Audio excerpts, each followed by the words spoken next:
దేశవ్యాప్త సార్వత్రిక సమ్మె మే 20వ తారీఖు నిర్వహించాలని కేంద్ర కార్మిక సంఘాలు అలాగే విద్యుత్ రంగంలో NCCOEE national coordination committee, electricity employees and engineers, అలాగే AIFEE all India federation of electricity employees సంయుక్తంగా నోటీస్ ఇవ్వడం జరిగింది.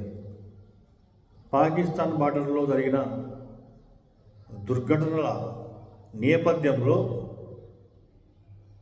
మే 20ని జూలై 9వ తారీఖు వాయిదా వేయడం జరిగింది. సమ్మె ఎందుకు చేయాలంటే ఈ దేశంలో కార్మికులు పోరాడి సాధించుకున్న కార్మిక చట్టాలను కాలరాస్తున్నందుకు సమ్మె చేయాల్సిన అవసరం ఏర్పడింది. 29 కార్మిక చట్టాలను రద్దు చేస్తూ 4 లేబర్ కోడ్ల కింద ఇవాళ తీసుకొచ్చి కార్మికులను కార్పొరేట్లకు, పెట్టుబడిదారులకు కట్టు బానిసలుగా చేస్తున్నందుకు ఇవాళ మనం సమ్మె చేయాల్సిన అవసరం ఏర్పడింది. ఈ దేశంలో పోరాడి సాధించుకొని రక్తతర్పణం ద్వారా ఏదైతే 8 గంటల పనిదినం మనం పొందుతూ ఉన్నామో అలాంటివన్నీ ఇంకా కాలరాయబడతా ఉన్నాయి. దానికోసమే మనం సమ్మె చేయాల్సిన అవసరం ఉంది. కార్మిక నష్టపరిహార చట్టం, ఇండియన్ ట్రేడ్ యూనియన్ చట్టం, సమాన ప్రతిఫల చట్టం, ESI చట్టం, EPF చట్టం, గ్రాడ్యుటీ చట్టం, ప్రసూతి ప్రయోజనాల చట్టం, సేల్స్మెన్ చట్టం, ఉద్యోగస్థాయి నియామక చట్టం, ఇలా అనేక కార్మిక చట్టాలను రక్తతర్పణం ద్వారా కార్మికుడు సాధించుకున్నటువంటి చట్టాలను ఇవాళ కాలరాస్తున్న ఈ నేపథ్యాన్ని మనం వ్యతిరేకించాల్సిన అవసరం ఉంది. కార్మిక సంఘాల 45 రోజుల లోపల రిజిస్ట్రేషన్లు, కార్మిక సంఘాలతో బేరసారాలు, కార్మిక సంఘాల గుర్తింపు రద్దు, అలాగే గేటు మీటింగులు, యూనియన్ రోజువారీ కార్యక్రమాలు, కనీసం కరపత్రాల పంపిణీ కూడా చేసుకోలేనటువంటి నేపథ్యాన్ని ఇవాళ కేంద్ర ప్రభుత్వం NDA ఇవాళ దుర్మార్గంగా కార్మిక చట్టాలను కాలరాస్తుంది.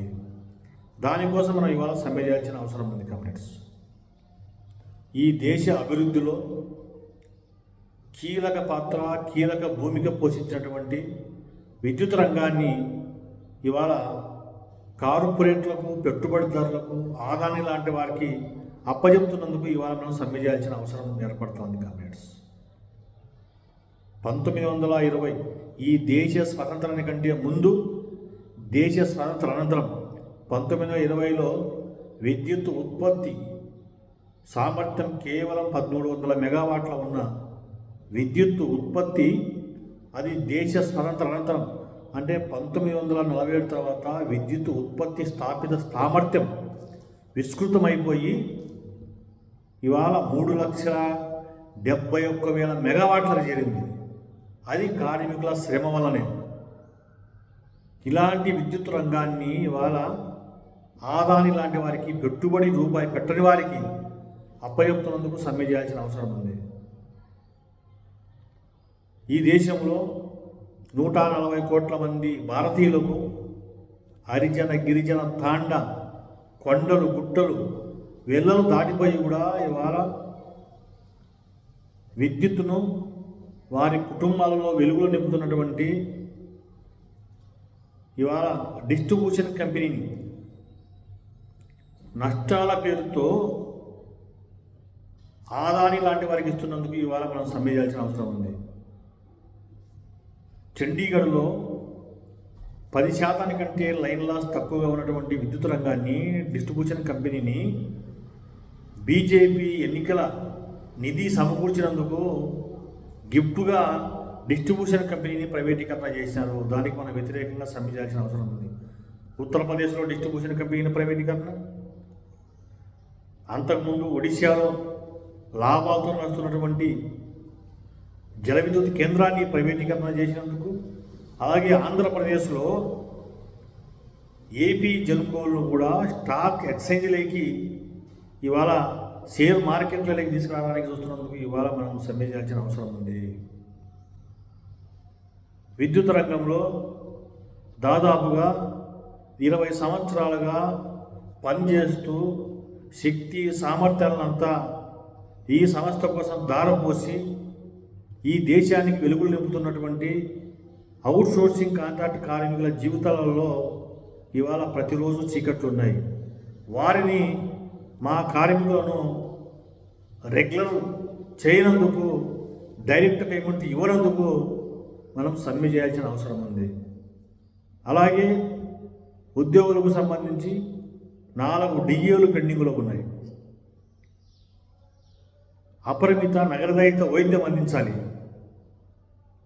అలాగే ఈపీఎఫ్ నుంచి జీపీఎఫ్గా 99,2004 మంది నియమించబడిన ఉద్యోగులందరికీ కూడా పెన్షన్ సౌకర్యం కల్పించాలి. ఇలా అనేక సమస్యలు రోజు రోజుకు పేరుకొని ఉన్నాయి, పెరిగిపోతూ ఉన్నాయి. దానికోసం మనం సమ్మె చేయాల్సిన అవసరం ఉంది. ఇవాళ 8 గంటల పందినం కోసం ఆనాడు అమెరికా దేశం చికాగో నగరంలో 1886లోనే హే మార్కెట్ దగ్గర అమరవీరులు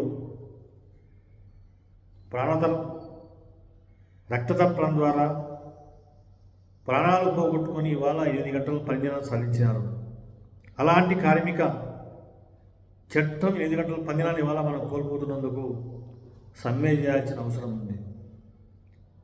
ఈ దేశంలో విద్యుత్ రంగం 70 లక్షల కోట్ల బొక్కు వేలు చేసే విద్యుత్ రంగాన్ని, 140 కోట్ల మంది భారతీయులకు వెలుగులు నింపుతున్నటువంటి విద్యుత్ రంగాన్ని కారు చౌకగా ₹1 కూడా పెట్టుబడి పెట్టకుండా ఇవాళ ఆదాయం లాంటి వారికి ఇస్తున్నందుకు విద్యుత్ ఉద్యోగులుగా మనం సమ్మె చేయాల్సిన అవసరం ఉంది. సమ్మెలో మనమంతా భాగస్వామ్యులు కావాల్సిన అవసరం ఉంది. ఈ సమ్మెలో ఇవాళ ఈ దేశంలో 20 కోట్ల మంది పైబడి సమ్మెలో పాల్గొనబోతూ ఉన్నారు. అందుకే మనము